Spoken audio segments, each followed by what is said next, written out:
मधुकर आणि काजूची love story. तर नमस्कार मित्रांनो, तुमचे स्वागत आहे आणखी एका नवीन व्हिडिओमध्ये. तर आज आपण पाहणार आहे 10वी या वेबसिरीजमध्ये 43व्या भागामध्ये काय काय होणार आहे. येणाऱ्या एपिसोडमध्ये आपल्याला काही मनोरंजक सीन पाहायला भेटणार आहे. ते पुढील प्रमाणे. पहिलं म्हणजे मधुकर आणि काजूची लव्ह स्टोरी पाहायला भेटणार आहे आणि मधुकर काजूला पटवण्यासाठी काय काय करणार आहे हे आपल्याला या व्हिडिओमध्ये पाहायला भेटणार आहे.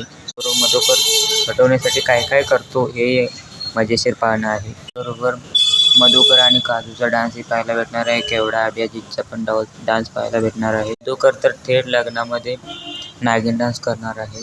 राधेचे वडीलही येणार आहे. माहिती तुम्हाला कशी वाटली कमेंटमध्ये सांगू शकता आणि व्हिडिओ कसा झालेला आहे ते पण तुम्ही कमेंटमध्ये सांगू शकता. आणि व्हिडिओ आवडला असेल तर लाईक शेअर सबस्क्राईब करा, कारण तुम्हाला असे नवीन व्हिडिओ आपल्याला याच चॅनलवरती पाहायला भेटत असतात. तर चॅनलला सबस्क्राईब करूनच जावा. धन्यवाद.